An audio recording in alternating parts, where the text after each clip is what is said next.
It's a great privilege on behalf of Council to really give all of you a bit of an overview from a Council perspective. I warned the Vice-Chancellor that if I was to really be realistic about it, I could actually spend the next kind of 5 hours talking to you about what is probably one of the most amazing years in the history of this university. So in spite of lots of difficulties which are facing not only the country from an economic point of view, but perhaps the tertiary education sector in particular, this institution has in fact continued to make gaining increases in stature both locally and internationally. Now, one of the most worrying things that is happening in the tertiary education institutions in this country is the number of universities that are under administration. And you can't underestimate how serious this is, and it has a severe impact not only on those institutions that are in trouble, but the ones that in fact that are performing exceptionally well. So from a Council point of view, we have to be really concerned about some of the key and underlying findings that have come out from the reviews of these institutions under administration, and what in fact was it that actually created such a serious problem that they had to find alternate ways to manage these institutions. And I think the common denominator, and the Vice-Chancellor I'm sure will agree with me, has been a total breakdown in the relationships between executive management and Council. And in many respects you could blame the executive management. In other alarming respects you could in fact blame some of the most frightening behavior on behalf of Council members. And this is in fact something that is of really serious concern, and it has had some important repercussions over the past year, and I want to highlight these. First of all, of course, when you realize the problems facing these institutions and the financial drain on, in fact, the fiscus in this country, and in fact the impact that it has on universities that are really working, that is serious. One institution just simply announces to government that they're short 200 million rand. Now that 200 million rand, although it could be spread over a number of institutions, means there's 200 million rand less for us. The other one is the issue around what in fact would you do if you were the Minister of Higher Education and you were faced with this alarming situation. I understand that there's possibly one or another two institutions that might in fact have to be looked at from that point of view. And so the reaction from the Minister, which you can't totally blame him, was to say, I need to have a different way to intervene within these institutions. And you are probably aware that this resulted in the amendments to the Higher Education Act, which came out in December last year.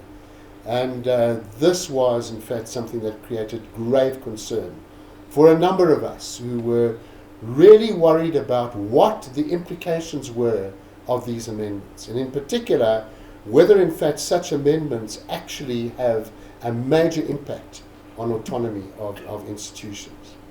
And I need to point out to you that our VC played a significant role in actually having the courage to write what people will recognize as a turning point in the relationship between universities and government in that newspaper article in the Business Day, where unemotionally he pointed out the severe pitfalls that could arise to the academic integrity of this country around the issues that were highlighted in that particular amendment. It was a courageous move. It in fact created quite a storm, and in fact resulted in our Vice-Chancellor being almost denigrated twice publicly, and some of you know that I was also the victim of this at one occasion. But what actually happened as a result of that was in fact a willingness on the part of the Minister to engage with our Vice-Chancellor. And our Vice-Chancellor then went and spent some quality time with the Minister, and I'm pleased to inform you that as of about half an hour ago, I got a letter from the Minister as a direct result of our Vice-Chancellor's intervention that there will be in fact a forum that is going to be put together to look at this particular issue and to actually go about in a very mature way of trying to find an elegant way forward. So I think that is an important factor. If you have a look at the response from other universities about the role which Ihron Rensburg played, a lot of people hankered back to the 1980s when universities actually had the courage to stand up and actually make critical comment with, in fact, substance about some of the issues that are, in fact, important. And so I think that this is an important sort of milestone, that we now have a very positive engagement with the Minister. I can confirm that you are, or might not be aware, that the Minister some 3 years ago requested all the chairs of council to establish a forum, which is now known as the University Chairs of Council Forum, the UCCF. And we met as chairs of council with the Minister, and the road forward is incredibly exciting and very positive. So that's an important issue, and it talks about this relationship between council and executive management in particular. And I have to say to you that this is one area that we cannot be faulted. There is, in fact, very, very clear role clarity. There is no doubt in my mind that everybody exercises where council ends and where, in fact, executive management starts. And I want to, on behalf of council, thank executive management for this incredibly positive role that we play amongst each other for the well-being of one of the most wonderful institutions in the country. The second thing that I want to highlight, which is really uppermost in the minds of council, is this issue of employment equity. And you have to believe that this is something that exercises our minds. We will go into a meeting this afternoon, once again reviewing where we are as an institution. And we take into consideration the challenges facing higher education in this country, in particular the source of potential academics from previously disadvantaged groups. And I must say to you once again, council is incredibly happy with what in fact is taking place at this institution, and the emphasis that we are placing on employment equity, but also in fact retaining nothing but the highest academic standards. The third thing, of course, which is of concern is recruitment and retention of staff. And I'm pleased to say that from a council point of view, we have been incredibly encouraged that some of the more recent senior appointments have come from within. And I think that this spreads a very, very important message, and from a council point of view, gives us a sense of feeling that our people who've given a lot to this institution are being recognized, and we are extremely delighted about some of the more recent appointments where people from within UJ are now occupying senior executive positions. The fourth thing is the really impressive role that this institution has played in terms of gaining recognition as a global player. And I'm sure the Vice-Chancellor is going to highlight this. But this is significant. It means that UJ, in fact, is not only recognized from an African point of view, but a global point of view. And also within Africa, the Vice-Chancellor, I'm sure, will highlight where we play a significant role and are recognized in many respects as an institution that leads a lot of the key issues of being a 21st century university. And we want to congratulate management on this, and we are extremely encouraged. Yesterday, I was just fortuitously here and got involved in a discussion with senior management at Ryerson University, and once again, isn't it incredibly interesting that a very, very interesting institution wants to come to UJ, spoke about an MOU, and that's not, in fact, because we happen to be here in Johannesburg. It's because of concerted efforts that have been put in place to make sure that we are recognized globally. The next issue, really, which is important, is the issue around our strategic thrusts. I think I said this to all of you last year, and I want to reinforce this. I've been uniquely privileged to work with many organizations in this country, and I, in fact, have a firm belief that the statistics that show now that in South Africa about 90% of all strategic plans in any institution, whether it's public or private, never get implemented. This is definitely not the case here, that when we meet with management in November every year, and we are presented as a council with the strategic thrusts and the plans we want to achieve in the next 12 months, and then 5 years and 10 years hence, this institution achieves all of those targets. And it's very, very important to look at what we are saying now as an institution. And perhaps the most important thing is UJ has now recognized that it has a critical role to play in terms of meeting the national challenges that are facing South Africa. And this has been recognized by government as well, who've said that it's one of the few universities that is willing to make utterances about the critical challenges facing this country, not only in terms of skills, but in terms of strategy, in terms of critical issues around economic growth. And so when you look at our strategic thrust, we don't take those lightly, and we are extremely encouraged that there is a genuine attempt every year to meet those thrusts, to meet what in fact management commits to us. And you are probably aware that we spend twice a year looking at, in fact, from a performance point of view, whether our executives have met those challenges. And so when we look at this, perhaps one of the biggest developments, and from a council point of view, something that we've become extremely excited about is a commitment to Resolution Circle. You are aware that this has been a tremendously interesting and exciting project, and there's no doubt that we are going to be the only university in this country that is going to have such a facility. But perhaps more importantly, and colleagues will recall from yesterday, it's just so interesting that we've positioned Resolution Circle as in fact something that, for example, Ryerson has to position themselves, and there's such similarities that it's just really, really exciting.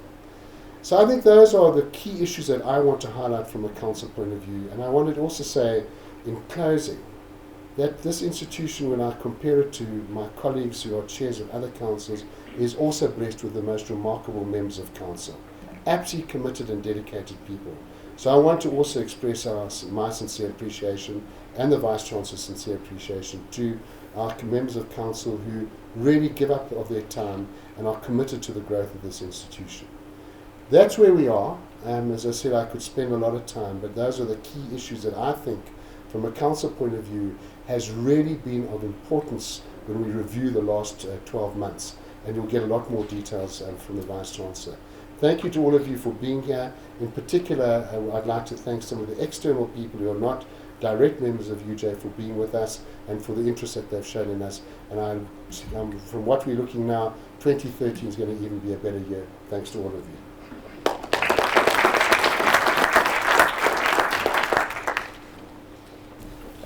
It's indeed a great pleasure and a special privilege for me also to be with you this afternoon. Before we get going with the presentation, I'd like also to express my very sincere appreciation to you for finding time to come and join us here, as I also want to express my sincere appreciation to the Chairman of Council, Professor Marcus, the Deputy Chairman of Council, Mr. Frans Baleni, the Chairs of Committees of Council, Mr. Trix Kutzer, Finance, Mr. Cyril Gephardt, Planning and Resources, Mr. J.J. Njeke, Audit and Risk, and Mr. Mike Teki, Human Resources, who has taken over recently from Mr. Joel de Gole, and of course other members of Council for providing stewardship of the right kind to the university. Not invasive, not interventionist, but of a support, of an encouraging kind. And I believe that the relationship that's been developed between Council and the university is probably one of the single most important predictors for the progress that we've been able to record in recent years here at the University of Johannesburg. I also want to, of course, to express my sincere appreciation to members of the Management Executive Committee, Deputy Vice-Chancellor Sparek, who's just introduced herself, Marwala, Research, Maluleke, Internationalization and Advancement, Student Affairs, Van Merwe, Institutional Support Services, Van Score Finance, our Registrar, Mari Miller, and our Registrar Designate, Professor Quinton Berger, as much as I want to express my sincere appreciation in their absence to our former Deputy VCs, Professors Habib, then responsible for research, and Crick for finance, for their role in the results that we share with you today. Also to our executive deans, our executive directors, many who are with us this afternoon, our heads of school and of departments, academics and other staff, leaders of the SRC and of the labour movement in the university, and none of this would have been possible without the coherence and the cohesiveness that we've been able to establish here at the University of Johannesburg. And so the results that we share is as much, therefore, a testimony to council as it is much to the executive, the senior, the middle leaders, and the ordinary men and women meeting you at the gate, answering your telephone call into the university, the men and women cleaning the gardens of the 4 campuses of the university. This would not be possible without this would not be possible without their amazing contributions. So, this report, of course, can only be about highlights. You have the 4 reports with you. There is no ways that I can share with you in 25 minutes at most, chapter and verse, the account that we lay out, or the accounts that we lay out in this report. And so these can only therefore be highlights, and highlights I believe they will be. I begin by saying that the university during the course of 2012, and by the way I should just mention that 2012 was the 8th year of the founding of the University of Johannesburg. So 2005 founded, it's the 8th year. This is of course our 9th year. We started off with a vision statement, mission and value statement, which we considered 5 years later to be outdated and required cleaning up, required alignment, required rethinking, fundamental rethinking in order to bring it in line with where we were seeking to go. And so there you have the idea, the vision, very short vision. You can imagine how long that took to get to that stage. It's probably one of the shortest, crispest visions of any university around today. And I would commend our peer institutions to go through similar exercises in which we say what we mean and we do what we say, do what we mean. So there you have it, and of course our mission, inspiring our community to transform and serve humanity through innovation and the collaborative pursuit of knowledge. And so Resolution Circle, for example, which is the platform, the interface between the university and industry, where we seek to innovate solutions to problems presented by industry, as well as, of course, by our students and staff, represents an example of this. And I guess I can let the cat out of the bag. The future home of Resolution Circle will be the glass building that you see down the road here on Empire Road, the old Auto and General building. That is where Resolution Circle in 12 months' time will be fully established as the place of innovation.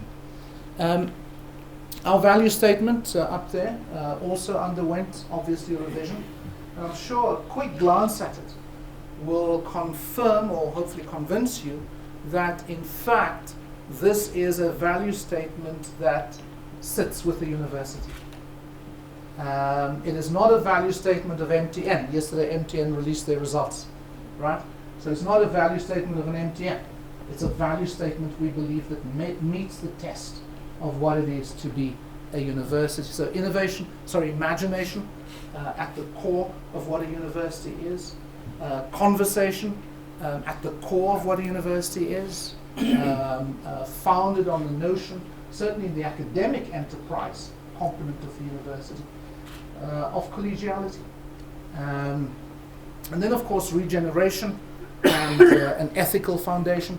If you just reflect on it, as UJ traveled with its brand, with its underpinning ethos and value system from 1985, 86 onwards, the idea of rethinking education and reinventing yourself lies at the core of that.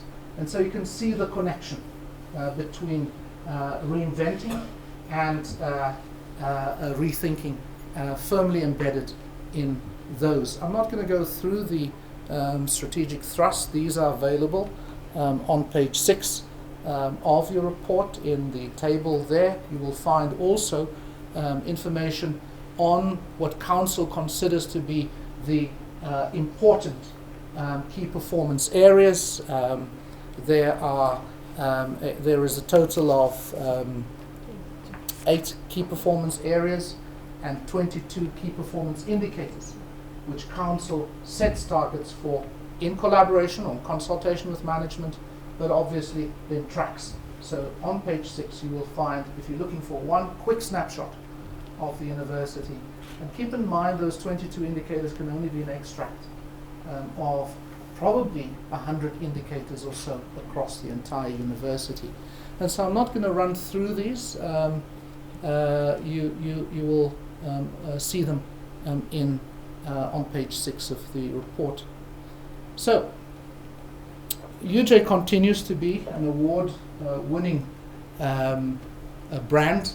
I had difficulty with the word brand because what we're trying to capture here is that UJ had established its identity quite firmly. In our language, we call it accessible excellence. We've laid the foundation for that in our first 8 years, and by the way, when we stand here next year, we will share with you our transition from that underpinning philosophy to the idea of global excellence and stature. So we, in the process of having that conversation, and in 12 months' time, we'll share with you chapter and verse the elements of this transition from accessible excellence to global excellence and stature. But that gives you an idea that we take the work that we do here seriously. We put that work up for international evaluation, and you can see, therefore, just in the examples here, that we indeed are globally recognized for the outstanding work that we do on brand. I think many of my peers continue to puzzle over the fact that the university, in the 4th year of its establishment, and in the 1st year of the Sunday Times Generation Next brand survey for the Generation Next group, already achieved a 2nd rating after the University of Cape Town. Difficult to dislodge Cape Town. We're happy, I should say, that we've been able to hold our position at number 2 in the eyes, in the hearts, in the minds of the generation that are coming to our university in the next 5 years or have already entered our university in the course of the last year or 2. That's really the Generation Next. Where do they believe is the university that represents stature, that represents excellence, that represents inclusion, and so on and so forth. A very important thing for us, obviously, is the staff culture. As you can imagine, when we proceeded with the merger in 2005, 3 different identities, resistant identities, collaborating identities, there was clearly significant cultural dissonance within the university. And so much of our work, therefore, is focused on making progress in respect of that matter. And so you can see we were in no man's or no woman's land at 52% in 2008 when we undertook this for the first time. It ticked up because of our efforts to 57%, but perhaps the biggest move was last year when we undertook this culture survey, showing a 69% positive rating inside the university.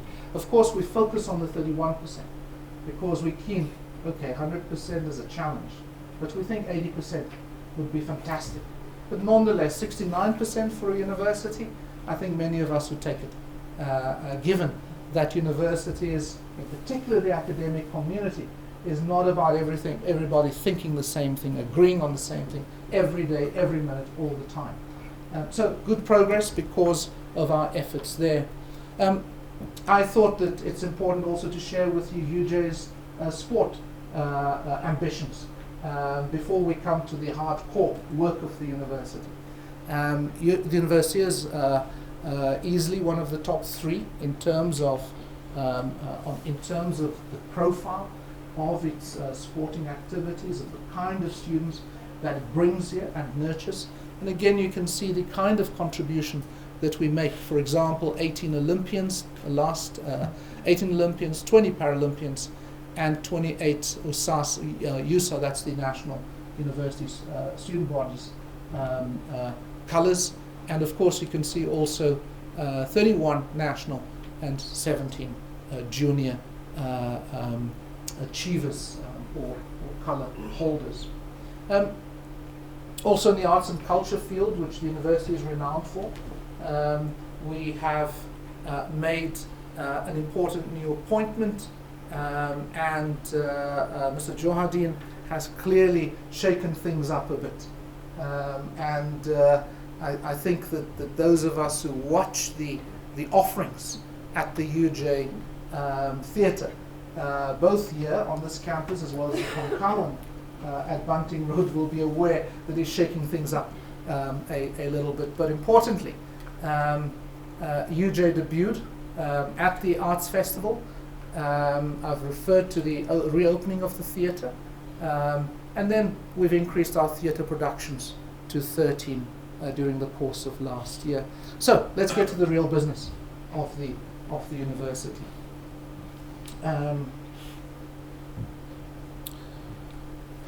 Probably one of the most challenging issues is to improve success rates. When you have 48,500 students enrolled, with an average, our average enrollment, let's round it off, 77% is the kind of full-time equivalent carried by each student. But let's make it 80%. And that means 8 modules enrolled for. So 48,500 multiplied by 8 modules gives you an idea, that number. So to move that number by 0.25%, by 0.1%, is quite a challenge. And so a lot of work goes into the university, led by our deans, supported by academic development support, to create the conditions where many students struggle to make the transition into the university and enabling them to make progress in the university. And so this number is up by 1.5% over the previous year, so a significant improvement. And Eugenius, the name was designed or conceptualized by our top students. These are our students, undergrad students, who have an average of 75%. So we have this club called Eugenius, very important gathering to support our top achievers, to enable them to draw benefit from our international relations and from student exchanges, from undergrad research projects, and so on and so forth. So an important body for the university. The one reason why we are continuing to make progress in respect of undergrad success rate is because of the success of our first year experience program. And this basically means that instead of just a 2-week orientation at the beginning of the year, we invest effort throughout the year to track, to monitor, to support, to hopefully get our students who need it most into tutorial activities. I should also mention that we run winter schools as well. We'd love to see better participation from our students, but we do provide winter schools also to improve the success rate, to allow students then or provide them with an additional opportunity to make progress. I just introduced to you Alex van der Walt and Henny Lotte. I introduced you our Funda or Jabule. You can see these games here, eh? Funda or Jabule. You see that, right? So Professor Gravid here and the colleagues are all the time, and others are all the time looking at how we can get UJ into the acronym Funda Ujabula, Funda with joy. You know, Funda, learn with joy, learn with fun, right? So that's the school that we have on our Soweto campus that will eventually evolve into a full model primary school. You may be aware that the university, in collaboration with Metropolitan, also runs a high school, a model high school, which sits easily in the country's top 10 public maths and science high schools. And it's worth noting the UJ Metropolitan Academy as well. And in September, typically, we have a function where we recognize our first years. This is almost part of the induction, the top students. And we will be having it later in September, again, in which students who are really top achievers are recognized for their extraordinary achievements. So, graduation numbers, you're probably interested in those. So you've got a nice success rate, right? How does it translate into graduation? That's the question we should always ask. So if your success rate is 85%, does it actually generate or translate into graduates?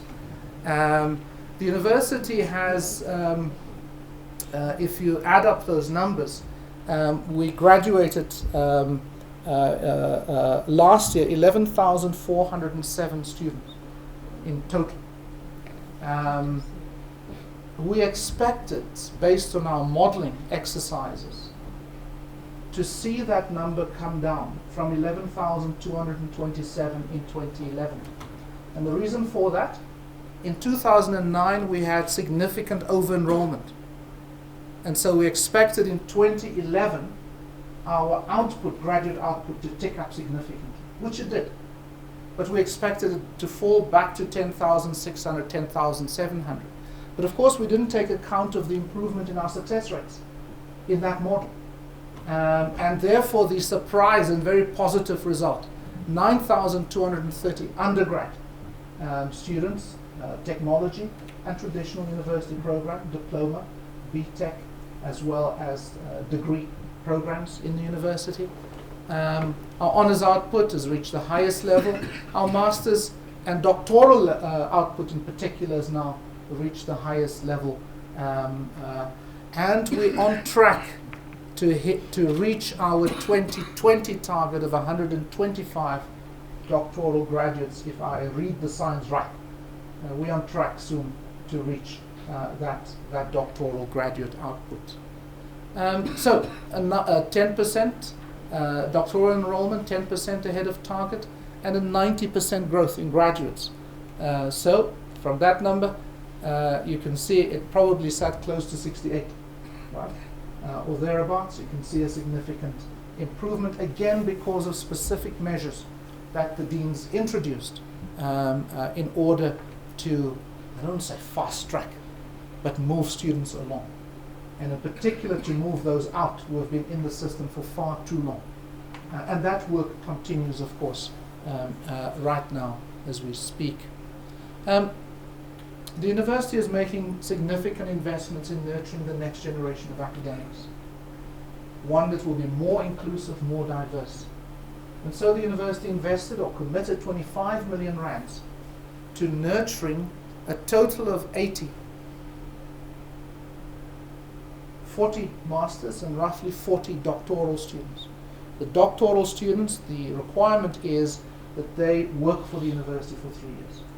So we give them a significantly enhanced fellowship. Normal fellowship for doctoral studies, 80,000. UJ, 160,000. Why do we do that? Because we want them to move from undergrad into postgraduate studies and hopefully get attracted to the idea of being an academic. But of course we also have them to create jobs for them inside the university, and this is an ongoing battle between us and the deans about who pays for these posts of new generation scholars. So 13 scholars were appointed out of the group of 40. We expect the others to flow into the system this year. I should also point out that one of the big projects of UJ, great success, is improving the staff qualifications. Minimum qualification we have set is a master's degree or equivalent, but we're now shifting gear, and we have close to 120 staff members now enrolled in doctoral programs as well. And this is all part of continuing the momentum and building for the future. Just some images here of our staff qualifications program. I would have loved to say that she's still with us, but we've invested in, by way of example, in the twins here, outstanding students, outstanding scholars. Our challenge is, once we've made the investment, we have to retain them, and often we just don't get it right. One of the big innovations for us, introduced this year in January, worth noting today, not next year this time, was, and you'll recall last year we had the tragedy in January with the death of Mrs. Gloria Sekwane, herself a graduate, by the way, of the University of Johannesburg. Professor Miller and the team set about rethinking the situation of walk-ins, physical walk-ins, which we abandoned this year, no more physical walk-ins.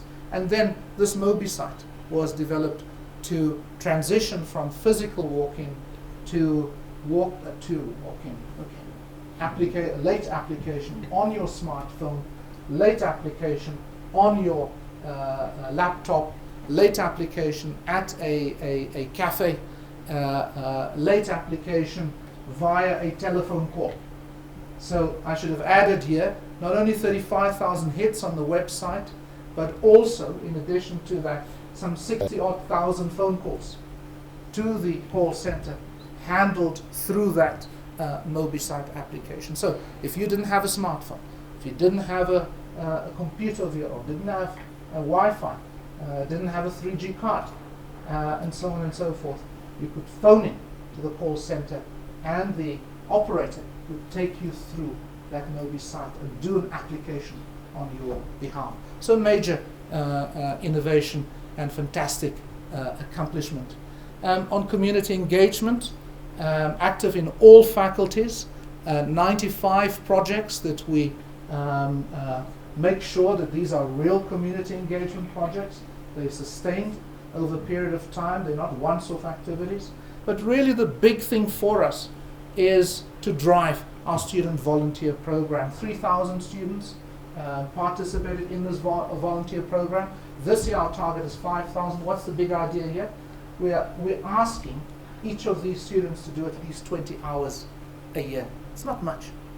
Many of them already do that at high school. And when they come to the universities, our university, for example, here, there's nothing, there's no continuity to sustain that citizenship ethos and commitment. And so the big idea for us is if we can get 50,000 students in another 3 to 4 years' time, each to do 20 hours, we'll contribute 1 million hours of community service activities here in Johannesburg and in Gauteng more broadly. So that's the big dream. Students not only growing and being nurtured and becoming outstanding scholars or professionals, but also transforming community and making a contribution in their communities. So some background then, some quick notes on research. Just a quick idea there of the 7 South African research chairs, distinguished chairs that the university holds. Of course, we're never satisfied with that number. When our peer down the road has 20 or so of these. So there you have an idea in geometallurgy, social change, indigenous plant use, African diplomacy, international law, education and care in childhood, and nanotechnology for water. So distinguished scholars appointed and now challenged to deliver the research outcome, the research results that we all expect of them. NRF rated researchers, have grown in the university from a floor of 67 to 115. We expect by the end of this year for that number to break through 130. Why is this important? Having our scholars rated means that they are recognized by their peers. It means that their scholarly activity is represented in publications, in artifacts, in book contributions, in books, and so on, that these are recognized by their peers. And so it's important for a university that desires to be known as a place of global excellence and stature, for it to have a significant, let me put it differently, a critical mass of NRF-rated scholars. Ideally, given that we have just over 1,000 permanent academic staff, excluding the 2,000 temporary academic staff that the university has in its staff complement, working only on 1,000, clearly a critical mass probably would be in the region of 250. And so the university again has 2020 targets in this respect. The university has 6 A-rated NRF researchers. Just a quick note. So the highest rating is an A. Within A there is an A1 and an A2 if you're interested. And then of course the next rating is a B. You got it, right? B1, B2, B3, right?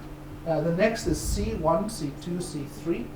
And then of course you have a young researcher. But there is also a P rating, which is really called a presidential rating, meaning the president of the NRF gives that rating because it's believed, based on the evidence, that that individual is going to become an A-rated scholar in no time. I'm looking here at Professor Marwala, who had a P rating. He is up for rating this year. And so the question is whether that P rating is predictable. So we all look forward as to whether he's going to be an A-rated academic by the time that the letter arrives on my desk about his rating. So 6A, 23B, 65C, 1P, and 19Y. So that gives you just a breakdown of the 115. 117 postdoctoral fellows. Again, why is this important? It's important because one of the fundamental weaknesses of South Africa's research and innovation system is that, measured on par with our peers, the number of full-time researchers in South Africa is close to a fifth of those of key peers. So this is something we're going to have to change. At one point at UJ, we had 25 postdoctoral fellows. We're sitting at 117. Professor, what's your target? 150. I thought you were going to say 200. Okay, in the medium run, our target is to reach 200. Now, of course, the important thing here is that you give an opportunity to a doctoral graduate to continue his or her studies, to publish, to write the book, to establish themselves in that 1 to 2 to 3 year window. And that's really the space that we provide at the university for that to occur. Because of all of this effort, because of all of these things that I've just shared with you now, the university's research output for 2011, and I should say 2012 only, is reported on next year, because the accreditation process for 2012 auditing and accrediting is underway as we speak. Right, so I will only get that letter, Anjana, when? In October, November, if we're lucky. In November, if we're lucky, probably in January, right?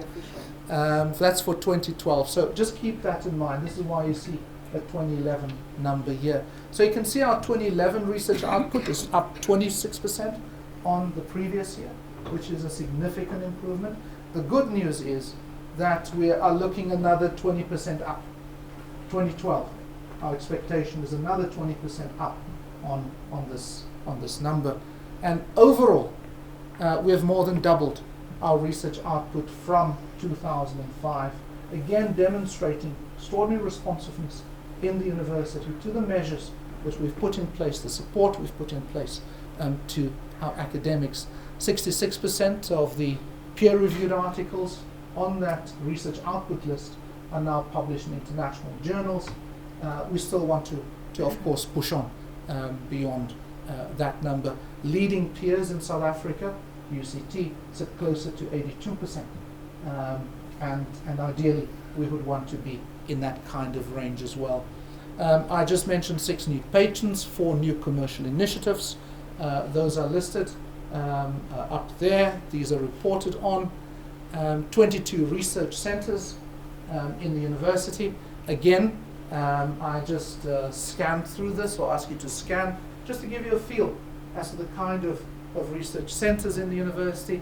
Visual identities in art and design, education practice, education rights transformation, advanced composite materials, industrial electronics, telecoms, stream processing, minerals processing, photonics, culture and languages, social development, sociological research, laser, water and health, advanced constitutional public and human rights law, an institute in this instance, transport and logistics and catalysis. That gives you a kind of feel of the spread across the disciplines and fields of the university. And the last slide on this, just to wrap it, Paleoproterozoic mineralization, sustainable energy, aquatic research, nanomaterials, and plant and DNA barcoding. Again, just a picture here of last year's winners.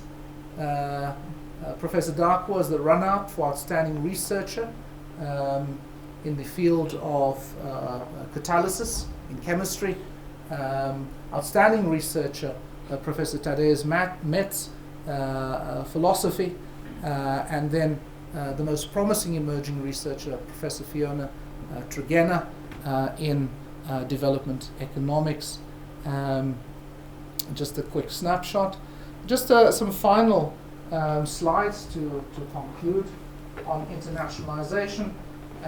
We simply report that our presence, our footprint, is now firmly established in these nations: Ghana, Kenya, Nigeria, Senegal, Tanzania, Uganda, but also China, Hong Kong, India, Korea, Malaysia, Singapore, and Taiwan. My colleagues say that this is a very important thing to share with you. It's a big deal, they say, that UJ is the first African university to host the Carnegie African Leadership Center, supporting fellows from King's College in London.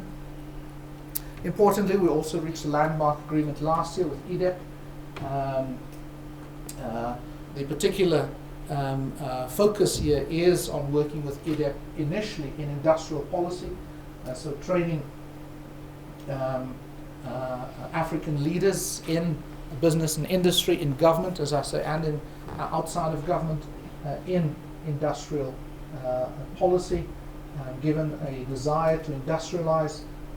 Next year we kick off, this past year we kicked off with the short learning program, and next year we continue with the master's program, and we see this evolving into a suite of master's and short learning programs in the next 3 to 5 years, which will see leading Africans from across Africa coming to Johannesburg and UJ to undertake learning in these areas.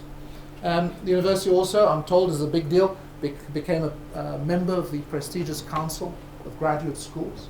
There's a gathering of senior leaders of graduate studies, and their focus, and there are about 20 universities in this group, their focus is really to improve graduate studies. So some hard numbers. I'm sure you've been waiting for this, right? Let me begin by saying that when you, I don't have the page number now, but when you do look at the financial results towards the back, you will notice that the operating surplus that the university recorded in its, I presume it goes without saying, but it's important to say it, in its financial results, its audited financial results, which, what is the term that you use?